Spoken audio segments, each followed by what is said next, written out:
The following program was provided by an independent producer solely responsible for its content. The opinions expressed do not necessarily represent the views of this station, its staff, board of directors, or underwriters. This Social Security measure gives at least some protection to anybody to hand this out. We're asking for a chance to have the people who will receive the benefit to earn their way. The same principle established under the Social Security system in this country. It is no longer acceptable to discuss women's rights as separate from human rights. I know we can come together to face down the challenges of our own time. Hello and welcome to New England Democrats. We talk all about Democrats and politics and enjoy all the ins and outs of New Hampshire politics. So thank you for joining us today. I want to talk a bit about Democratic Party and the differences between the Democrats and the Republicans. Everybody knows that the Democrats are relatively progressive, some say liberal also, and the conservative areas are covered by the Republicans in general. Everybody knows this. Today, with the politics the way it is and the bipartisanship having disappeared, it's very important to differentiate what we stand for. And all I hear from Democrats these days is we're against what's happening in Washington, D.C. We're against the present administration. And granted, there are many reasons to be against this present administration.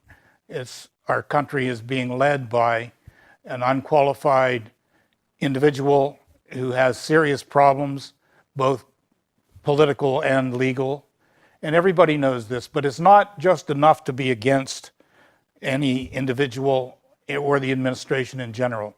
We Democrats have to say what we are for, say what it is loudly, clearly, and get the word out that we are for the average person, for working families, for individuals who need help, for everybody in small business, everybody across the board.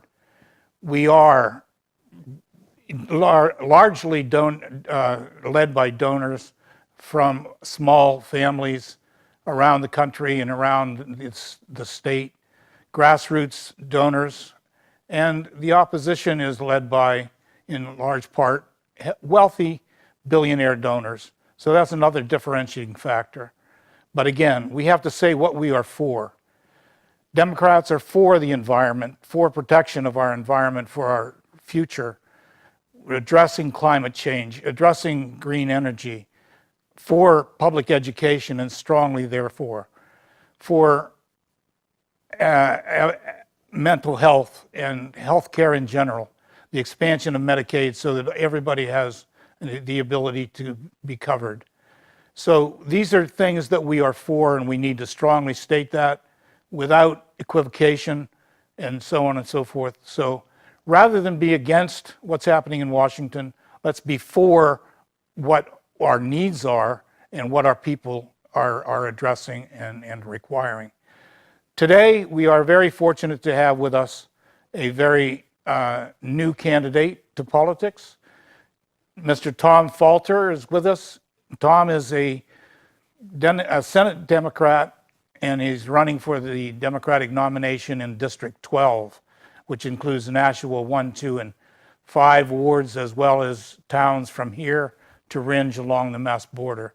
So welcome to the program, Tom. Thank you for joining us. Thank you, Skip. Nice to be here. I appreciate the chance to be here as well, talk to some of the people in Nashua. I've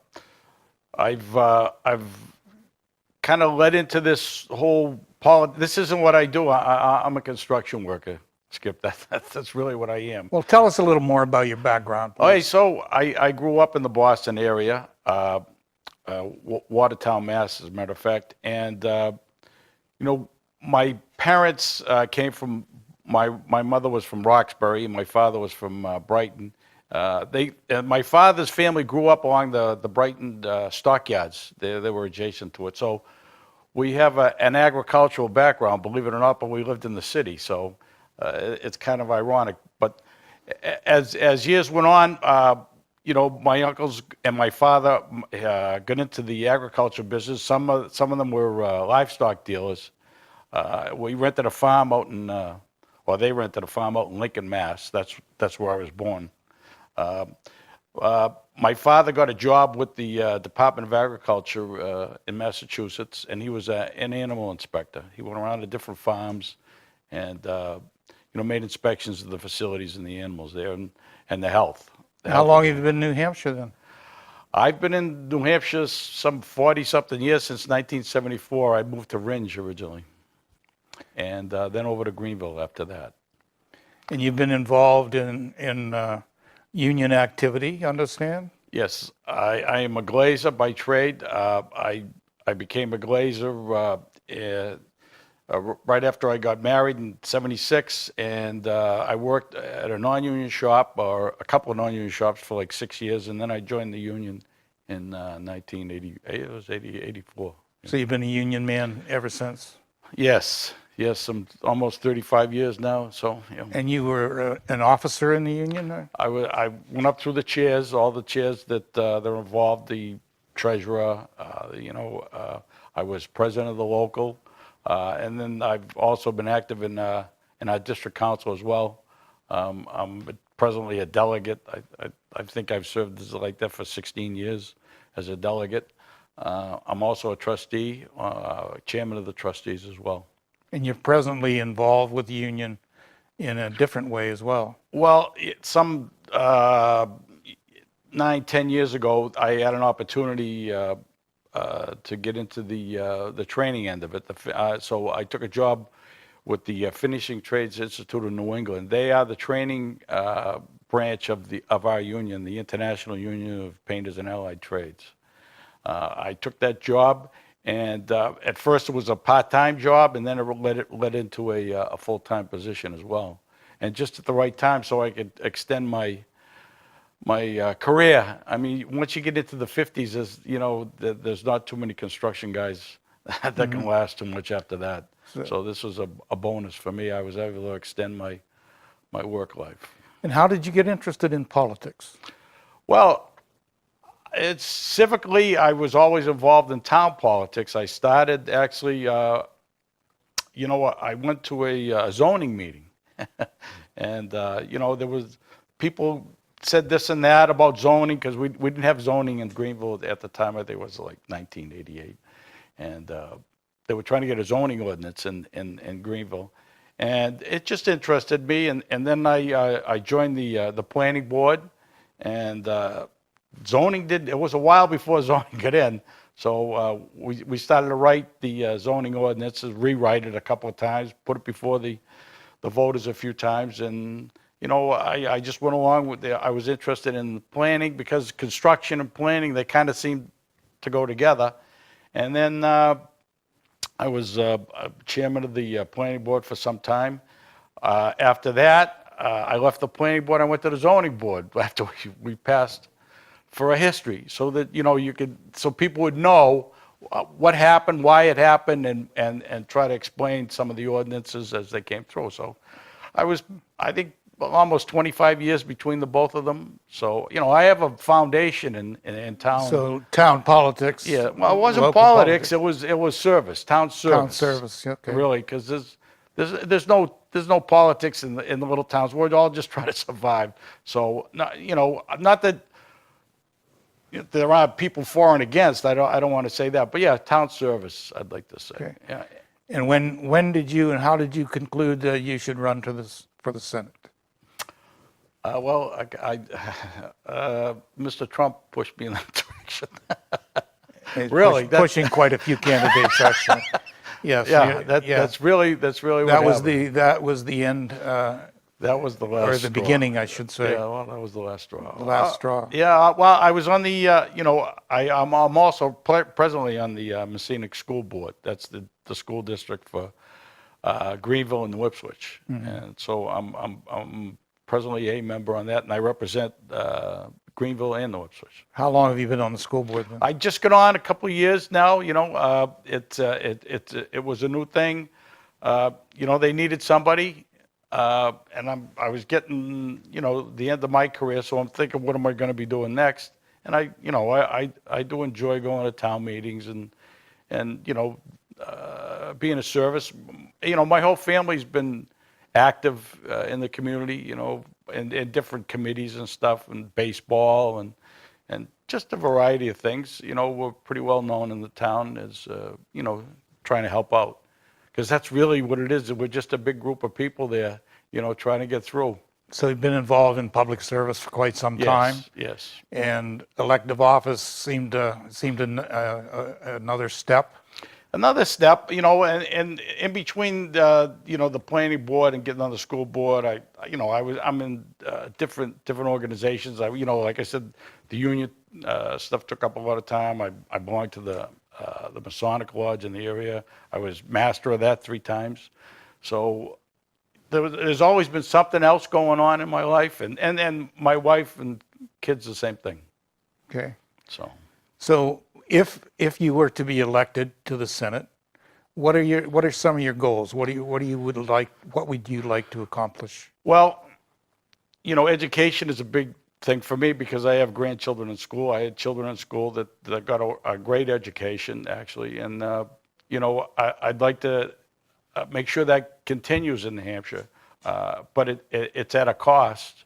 It's at a cost to the towns. It's a terrific burden on a town like that. I'm from Greenville.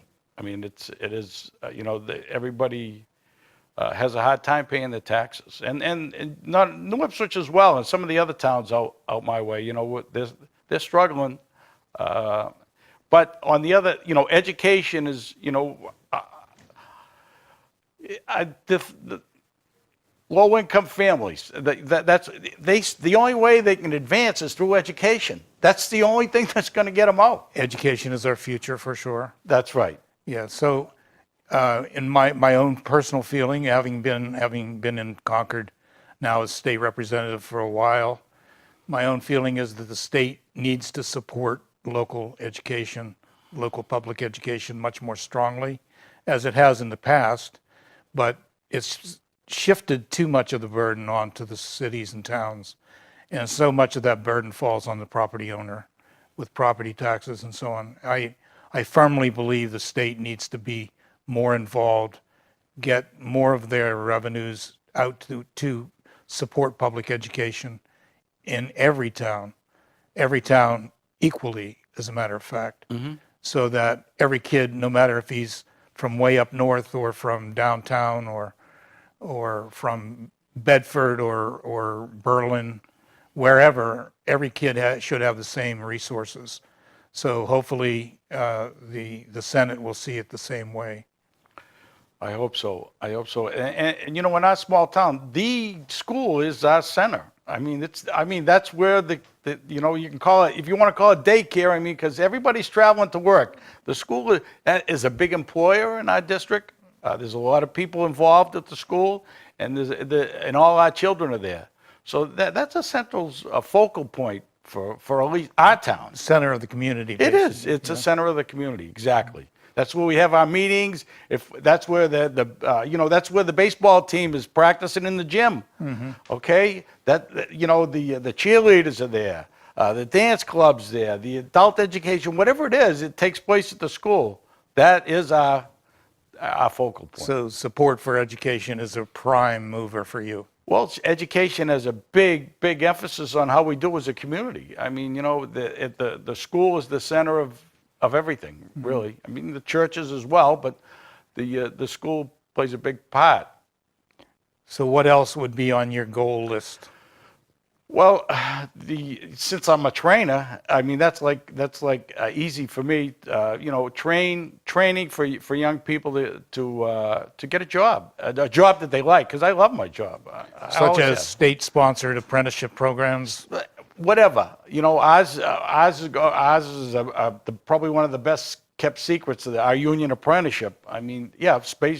They're all state sponsored as well. We're sponsored by the state of New Hampshire as well. Sure. Anything that will take that high schooler or even before and get them interested in what he wants to do with the rest of his life. I mean, I went to a vocational school, and you know, and I went to college too.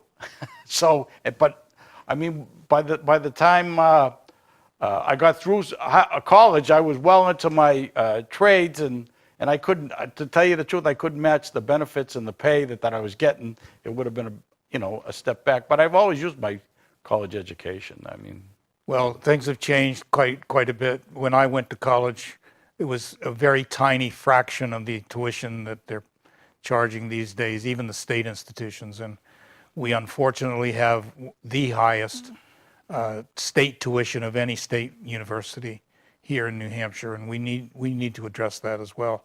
Not only local education, but higher education, and in a big way. We need much more support, and it's a matter of revenue, actually. it's the revenue. I know, and as I understand, we export more college graduates than anywhere else. All my children's friends, they left. Yeah. They they're gone. For better pastures, better pay, because the college is so expensive. That's another issue. The workforce, we're leaving, losing our workforce. They're leaving after high school, and in many cases to seek higher education in lower cost colleges, and for other reasons. There needs to be more emphasis on our workforce and our youth, and we are becoming one of the oldest states in the country. Mm-hmm. We need to address youth and how they should be available or able to buy property, get education, get training, find jobs, keep our workforce, and serve our businesses who are desperately in need in many cases of workforce training. Well, we have the gold standard where I work, the Finishing Trades Institute of New England. I mean, it sounds too good to be true, but as it is, we are hooked up with a high school at this time, where we give the curriculum to the 10th graders, 11th graders, 12th graders. As they, after they graduate, they're guaranteed a few spots in our apprenticeship program. Okay, so once they get into our apprenticeship program, and they finish the apprenticeship program at no cost to them, because that's taken out of our paycheck. Every member donates or doesn't donate, but it's taken from their paycheck to keep this our training. We pay for our own training, in other words. Mm-hmm. So, anyways, the point being is we've given them the curriculum. We're hooked up with the school. We gave them some resources. And at the end of the apprenticeship, they have an associate's degree as well. Excellent. An associate's degree. That's a wonderful program. Yeah. Thank you for sharing it with us. So we are actually an accredited college. Our veterans that are in the part of the community college program, basically. Yes. Yeah. Excellent. Okay, so we have a Republican in Senate District 12 right now. Senate office is held by a Republican, Mr. Avard. And how would you say you differentiate yourself with the present office holder? Well, I've never met him because he doesn't come out our way too much. And a lot of my neighbors don't know him either. How would I differentiate? I think he's got that mentality where he doesn't want to. He doesn't want to give resources to the schools. I mean, he votes against the funding for the schools. That would be one area. I think that they're in control of the state. The Republicans always have. He may be even. Everything comes down to 14-10 in the Senate. Mm-hmm. So it's a party line on everything. Whatever their party wants, that's what gets through. So how would I differentiate? I would sit down and arbitrarily make decisions like I do at the kitchen table. This is what we have. This is what we want to do. How are we going to get there? Mm-hmm. I mean, party lines. Our union is under the Democratic Party umbrella. We're part of it, but we don't always agree with everything that's being done. You know, so that you have to compromise. You can't be one side and then the other, really. The Republicans, particularly in the Senate, seem bent on voter suppression, which has become a very, very big issue. Either youngsters, college kids, or elders, or minorities, and these suppression bills seem to be nationwide. It seems to be a party platform nationwide. It's not only in this state, but our state, unfortunately, is suffering from the same issue that they seem to be pushing nationwide, along with privatization of education, voucher bills, and so on and so forth. Those are two areas where we strongly disagree with our opposition, and areas that need to be addressed. And just, there is no excuse for either one. Voter suppression we should be doing the opposite, encouraging every single person who can vote to be able to vote, and be encouraged to vote no matter their situation. This suppression has got to stop.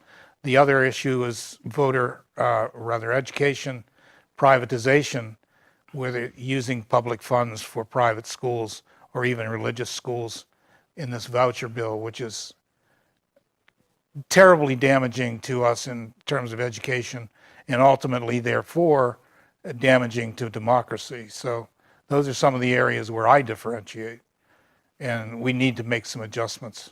Well, I agree with all that, but I mean, you can't blame them for voter suppression. They know it's coming. Well, That's a strategy. and the fact is that the large percentage of millennials and younger people are joining with the Democratic Party, and suppression, therefore, is a protective measure. We understand that. Well, wasn't it their idea for same-day sign-up at the polls? Yes, yes, So what's changed? yeah. Well, the sign-up would be too many of the opposition. Exactly. From And their that, point so of view. I think that's a strategy thing for them rather than anything else. I mean, Yeah. I mean, it's un-American to keep somebody from voting. Yeah. Okay, really. I mean, that's a right that we Yeah. all have. Has the voucher bill or anything similar, the public funds for private education, has that penetrated out your way, and has the school board addressed it at all? Exactly. The school board's all over it all the time. We're talking about it. I mean, here we are. I mean, it seems like the Republicans, they don't want to pay for education, so they're trying to tear it apart. And we have to... Or profit from it. Yeah, or profit from it, right. And that's what will happen with the scholarship program. But it's like we compete with one hand behind our back. They knock down all these rules, and then somebody else who doesn't have to be accountable for anything has got a parallel school system going that, you know, it's just not fair. Mm-hmm. Public education is the cornerstone of America. Cornerstone of democracy, absolutely. And support for public education cannot be compromised, in my opinion.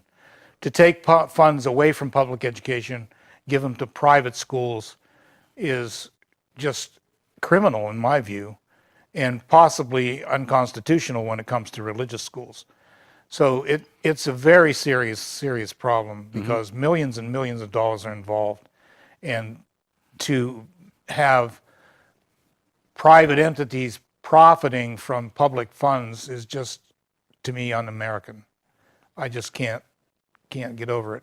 Well, it says it right in the Constitution, like you said, you can't do it. But, you know, if you can't pay for the schools, then let's do away with them. I think the issue that they say is school choice, and I use that in quotes, because school choice has been around forever. School choice for religious schools or private schools, people have that option.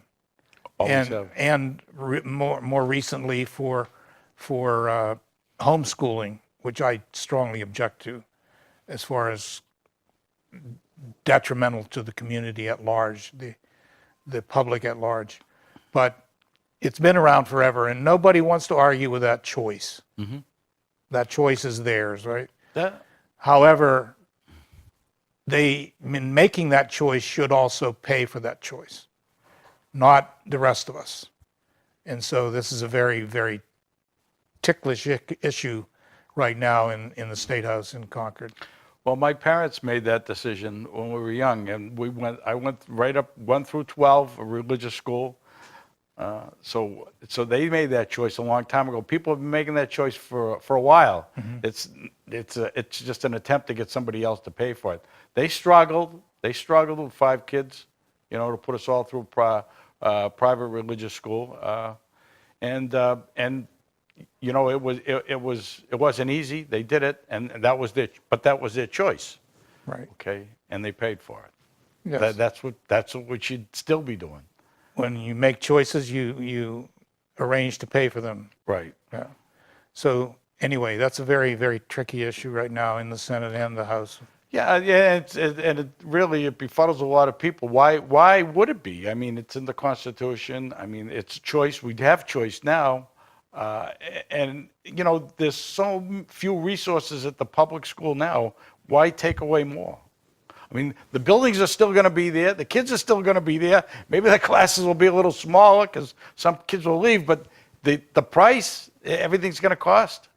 It doesn't go away. And as you said earlier, that community school is the center of the community. It is. It is. And the community depends on the public education, the facility, and the concept in general. Yes, and in the employment as well. An anchor. It is an anchor in the community. Exactly. Yes. Well, so that needs to be addressed, and hopefully, if you get elected into the Senate, you can make that part of your priority. Well, that's where I'm from, and that would be a decision that I would make. I mean, we're from a small town. I mean, Nashua's got the same problem. It's not any different over here as far as education. They're losing out as well. Cities and towns alike, small areas, rural areas, city areas. It's all the same. Yeah. This is Skip Cleaver, state representative from Nashua, and we're at New England Democrats. We're joined today by Tom Falter, Senate candidate in District 12, and we're going to take a quick break. We really appreciate you joining us. It's always good to have discussions on politics, and we enjoy sharing it with you, and we hope you can join us for every show. Thank you very much, Tom, for coming, and we appreciate your effort. And good luck with your candidacy. We're going to take a short break, and we will be right back. Thank you very much for joining us. And we're back with New England Democrats. Thank you very much for sticking with us. It's good to have you, and we appreciate it. We're talking today with Tom Falter. He's from Greenville, and he's the Senate candidate, Democratic Senate candidate from District 12. And we're very, very happy you can join us, Tom, and it's really nice to talk with you, get to know you a little bit. Same with our audience, they can get to know you a little bit. So what are your present plans as to campaigning? Do you have any events coming up? Or? Well, presently, I just go to some of the meetings, around town, over in Greenville and New Ipswich, there's a lot of school events, so I've been going to a lot of them. I've been trying to attend some. I have been over to Brookline and Hollis. We've been over there a couple of times, my wife and I. I'm just going to continue that pattern and see where it goes. I read in the paper if there's an event, and I think it's worthy. I'll take it in. If there's a gathering of people, you're going to be there. That's right? what they say. Just keep talking. I guess. Keep going. Yes. I mean, it's a learning curve for me because like shaking hands, knocking on doors. That's coming up too. I understand. When we get a campaign manager here soon, that there'll be direction in that way. That'll probably be a little easier because I've done that before in presidential campaigns, and we've had some statewide campaigns here that. I've been in Nashua So you've done some door knocking for other people, for other candidates. Right. Just recently was Joyce Craig. We were up in Manchester. Oh yeah. Yeah. So that was a tremendous win for Joyce. It was. Yeah. It was. And we had tremendous success here in the municipal elections in Nashua as well. I was at the polls that day. I was standing next to Mr. Ernie Jetty, and congratulations to him. Yes, and the whole group. Yeah. We had terrific success. So you're running, and you're going to have a primary. There's a in primary. September, Yes. and you're running right now against Melanie Levesque from Brookline. Yes, she's a past representative. Yeah, former representative from that area. Mm-hmm. So I imagine that your views might be very similar with Melanie. You know, we had breakfast, her and I, and Brenda, and we talked about things, and you know, we are very similar. And she's a wonderful lady, and you know, the differences, you know, are they going to be that great? I guess it's whoever you think can do the work for you. I mean, she has done it at the State House. You know, I've done it in the towns that I'm involved in. Yeah, so you're going to have a primary, you're going to run against each other, but in the end, you're going to support each other no matter who comes out on top. Well, what we discussed is what the end game is, and that's to get a Democrat in. That's the end. The end game is to replace the Republican who now holds the District 12 seat. That's Yes. true. Okay. And what are your thoughts on Governor Sununu? Well, I mean, he's here because his father was the governor. I mean, Name recognition. name recognition, right? Yeah, he's not winning any prizes for his abilities in office. that's No, for well, sure. he goes to Washington and gets turned around and gets sent back all the time. He's having a problem with this voter suppression law. Which way is he going to go there? Yeah, voter suppression. He's been involved dozens of times now, trips to Washington, Yeah. D.C. I wonder what that's all about. But yeah, we have similar situation right here in New Hampshire as sort of mirrors the situation in Washington. That is to say, the Senate and House are both held by Republicans. The governor's seat is held by a Republican, and so right now we're fighting an uphill battle. So I imagine you share the view that Sununu must go. Oh, undoubtedly. More Democrats is what we need. And, you know, hopefully it's going to come in the fall. I mean, there's energy. And it energized myself. Mr. Trump did. People are coming to the forefront. You know, they're saying, what happened? How could this happen? How could it happen? Yes. So you said that Donald Trump, being president and his ridiculous behavior in office, has spurred you to run, to get involved in politics. Can you tell me a little more about that, please? Well, you know, at work, a lot of my views, you know, were, you know, we'd sit on a 5-gallon bucket at lunchtime and talk back and forth. And, you know, he said a lot of great things that a lot of my coworkers liked. And they believed him, and I think they think that he's you know, ripped him off a little. You know, he said it, but he didn't mean it. He had his fingers crossed, whatever it was. But he did sound good. They had a lot of good sound bites. He did. He appealed to the common man, so to speak, and appealed to the large majority of people that wanted change in Washington. Unfortunately, we did get change, but it was to the worse rather than to the better.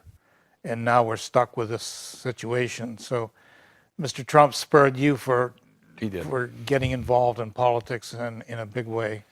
Well, and you said people believed him. And we found out since his inauguration or their beginning on inauguration day that you can't possibly believe the man. No, you can't even count. I can't. I can never remember. I mean, some politicians stretch the truth a little bit, and it's a sort of a, if not a tradition, it's certainly been a presence. But this man cannot tell the truth, and not only can he not tell the truth, he changes from hour to hour, day to day, on his various stories. I've never seen a leader that is so has such a problem in facing the truth or telling the truth. It's unbelievable, and it sort of makes you wonder how people can still support him. But apparently, there's a certain audience that still believes him. Oh, they do. Some of them. I mean, he's a salesman. You know, he sold. That's what his MO is. I think he actually believes a lot of what he says, though. That's the thing.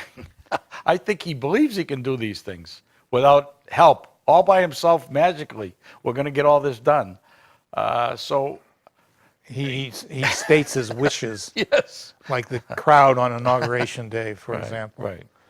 Yeah. So stretching the truth, I wouldn't accuse Governor Sununu of stretching the truth, but some of his policies and some of his programs really stretch incredulity. I mean, it's very, very difficult to put his programs together and say this is a beneficial program for New Hampshire. Well, the opioid crisis, I mean, he wants the companies to do work for him, make it a wellness, I mean, in the trades, we have programs, we treat the whole person. I mean, the first thing you need is health insurance. Where are we going to go without health insurance? Right. All right, so Medicaid expansion is very, very Where's critical. that resource, okay?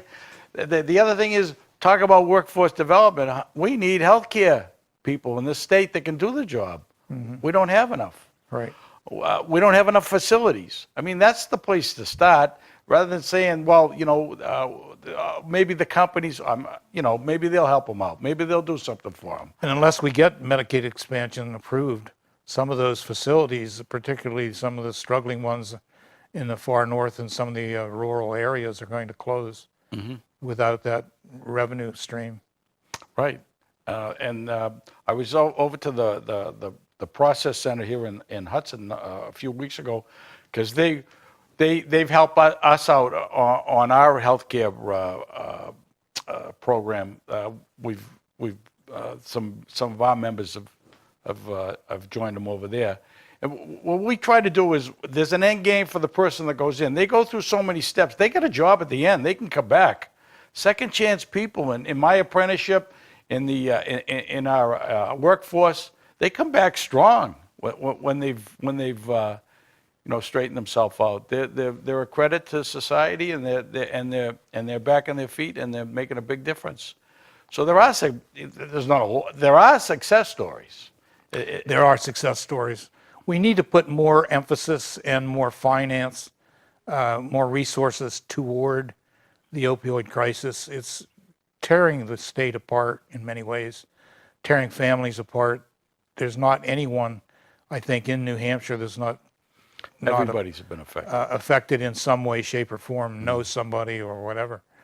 And it's something that the governor talks about, but there's no substance there, and there's no suggestion of supporting it financially. Right. So we need more. We need to address that in a very big, substantial way. Absolutely. I mean, there's no leadership. I mean, he's expecting other people to do the job for him. He should be out front. He wants it to happen. Yeah, he wants it to happen, I'm so sure. that it happens on his watch. But you're right, there is no leadership, and that's a big problem. Yeah, I mean, he's hoping the firemen are going to help him out, and these nonprofit rehab centers, but where's the connection? I went over there, the one over in Hudson here, it was a bunch of people in recovery that started that house. They did it all by themselves. They bought it, they fixed it up, they painted it, they put in carpeting, and now they're administering themselves. They got a board of directors, no outside help. How often can that happen? There's no leadership on this subject in the Senate either, nor is there leadership in the House on this subject. So we have a serious problem across the board. And talk about workforce development, it's tearing our workers apart. I mean, there could be more people in the workforce if they weren't in recovery, or if they had a chance to move through recovery and then get back to work. Very true, very true. Yeah, I've seen it. I have it in our program. Sometimes, something happens to a lot of times it's an injury. They got an injury on the job, and that starts it. With the pain pills. Right, and then it's just a downhill spiral from there, and they have to leave the apprenticeship. We keep in contact with them. We tell them, go through these steps here. These are we have facilities to send them. They have our insurance. We have groups. We have counselors. But it's all in our group. I mean, why can't the state do the similar thing? I mean, it doesn't make any sense. It sure doesn't. So you're running for the Senate. Yes. You've decided to run for the Senate. And how are you developing your campaign? That is to say, do you have any advice? Do you have any advisors? Or do you say you're looking for a campaign plan, a campaign leader? So what else is on the docket for you? Well, I have the campaign plan is the fundraising. Unfortunately, the fundraising is really the worst part of it is that. I mean, I did some candidate training up in Maine, and they have a wonderful program up there. I mean, you get 3,200 people to give you $5, and then the state gives you the rest of the money. Now, I have to go out and ask people, I'm probably going to ask you as soon as the show's over, okay, for a donation. Okay, everybody. I'll donate to you. You can donate to me. I've seen that happen on some of That happens all the time. So, but you have to go out and grab all this money from different people, and then in 2 years, you're back in the same thing. It's an endless campaign cycle. finance is a serious problem. It is. It needs to be addressed. And yet they do have a good program in Maine.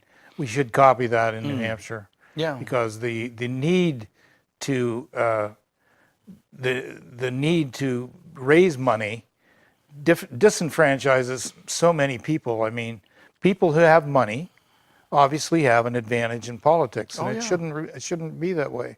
Really shouldn't be that way. But that is a problem. Okay. I have to actually call up my friends and ask them for $20. Yeah, friends and relatives.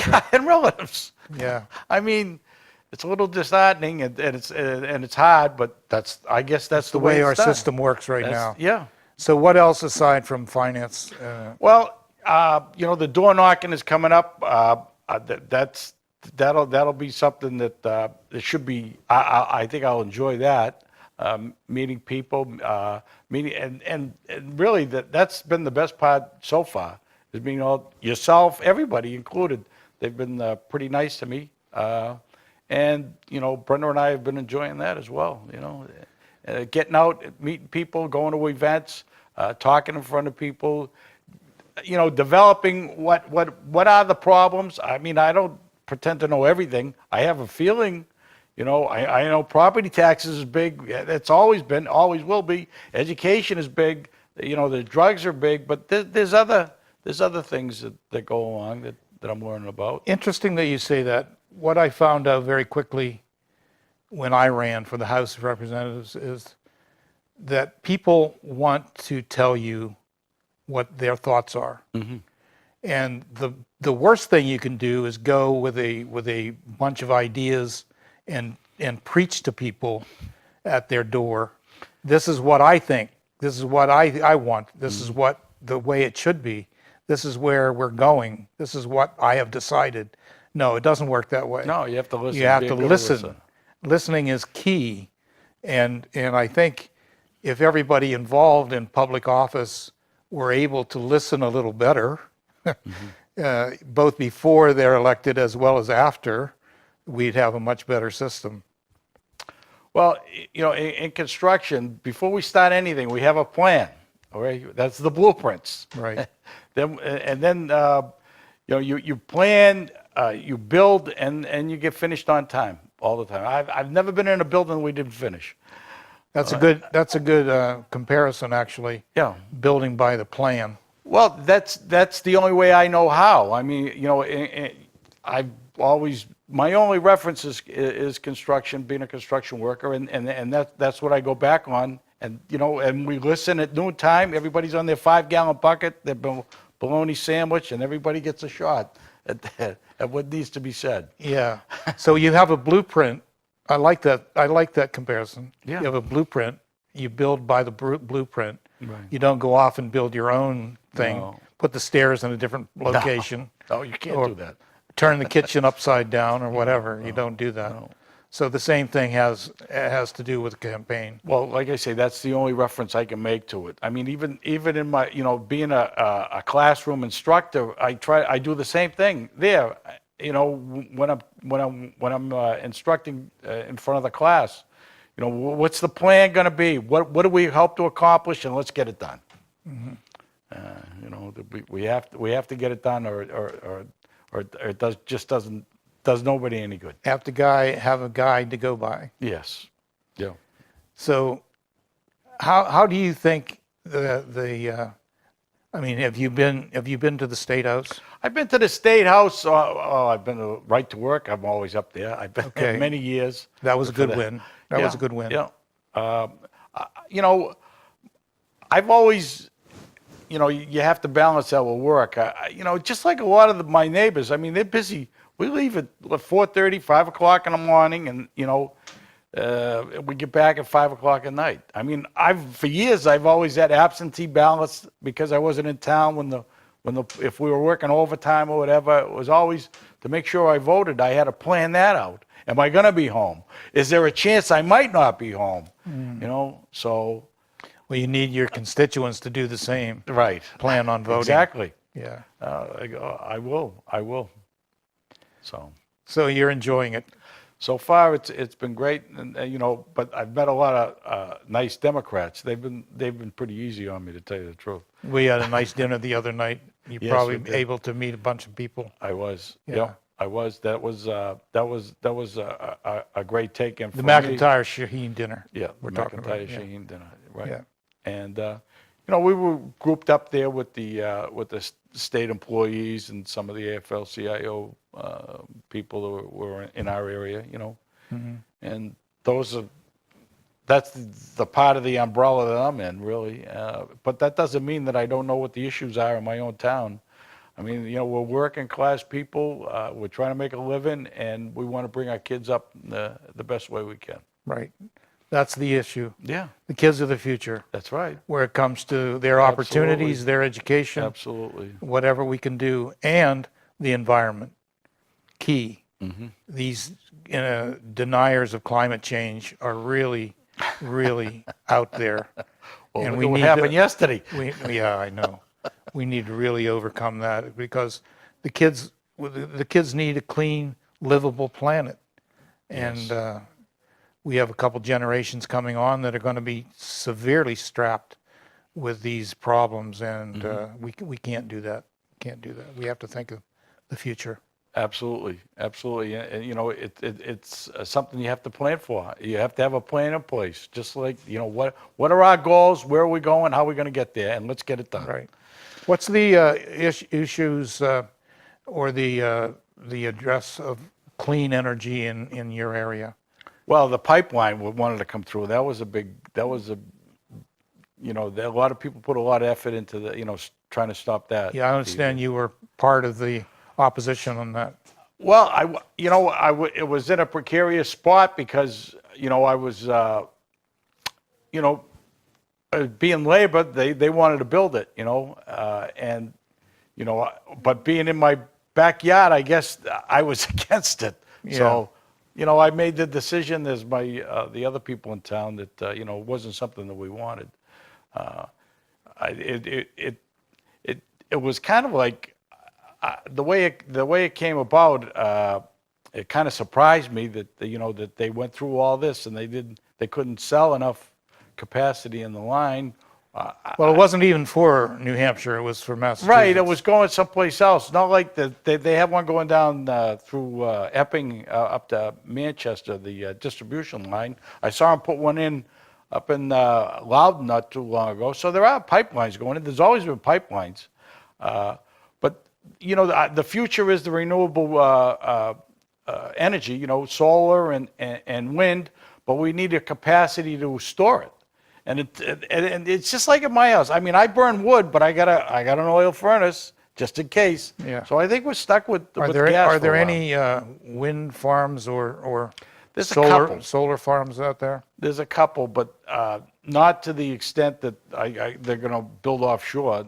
There are a few, but they're far and few between, I believe. Is there any discussion on, say, solar panels on the school building or on the school property, for example? No, there aren't. But I see more and more going in on like vacant lots and dump sites and stuff. We don't have we're trying to get a safe school. We're trying to move a door so that we can have a sally port into the main school. We're not thinking about energy savings, although we do. The whole school is on pellets. We do have a pellet burner in all our schools. But, the solar isn't on the radar right now. It really isn't. We're just trying to get by with, this school security has come to Yeah. the forefront now. So we're trying to scrape money together to build an entrance so that we can put somebody in as they come into the school, they're in a separate room before we bring them into the main hall. Because we do have one school where it's a pair of doors and you're in the school proper. So one problem at a time. One problem at a time, right? It's a great idea, the solar panels, but I guess they're going up in price. Yeah, they're going up in price because, yeah. So, yes, green energy is going to be important, not only for your town, but around the state. And we're going to have to address it because we can't continue to burn fossil fuels at the rate we are. It's just not sustainable, just not. And the sooner we realize that and address that, the better. And that's an important issue statewide. We're going to have wind farms on the mountains. Some people are opposed to it because of the scenery changes and that sort of thing. But same with solar farms, you have to have them if you're going to reap the solar energy benefits, but we nobody wants to have them in their backyard. I know, but we actually need the electric grid needs to be upgraded so that we have some sort of a storage capacity. That's what, it's great to be putting in all these solar farms, but what happens when they're not producing? I mean, we can't draw from someplace else. So there has to be, I think that gas is going to be here a little bit longer until we figure out our electric grid problems. Storage is a huge issue, and the development of batteries is,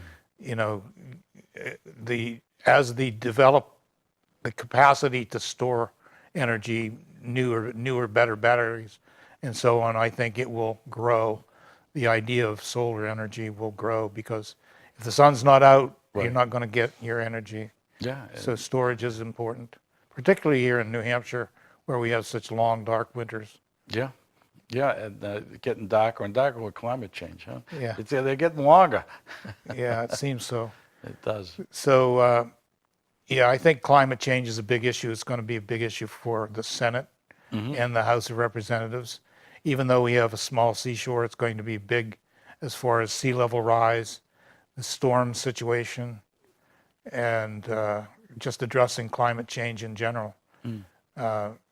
We need to be open to ideas, and we need to convince people that it's actually happening. And that seems to be the stage that we're in right now. So any public official, whether they're Senate, House, any leader throughout New Hampshire is going to have to address that issue. Climate change is happening, it's coming, it's real. And people need to know it because it's a danger. Danger not only in the immediate future, but it's severe danger for our kids and grandkids. So we'll need to address that. I just had a friend of mine put in the solar panels on his house, and at the end, after the job was finished, you go to pay up, he said that the rebate program was discontinued, so he didn't get the rebate. So, why are we giving rebates for these programs, or are we? And why would he? Although the contractor he took that money off though, but he was surprised that he was promised a rebate and he didn't get it. I want to thank you for joining me today. Thank you for Skip. coming. Thank you, Skip. Tom Falter, District 12 candidate, Democratic candidate for Senate and District 12, and we really appreciate you joining us. And thank you for joining us today on this New England Democrats I'm Skip Cleaver. Hope to see you next time on New England Democrats. Good day for now.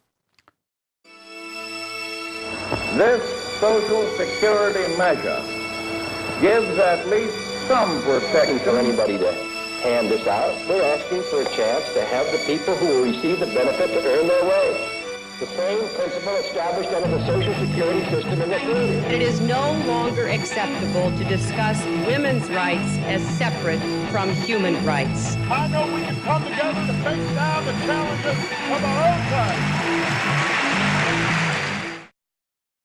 The preceding program was provided by an independent producer solely responsible for its content.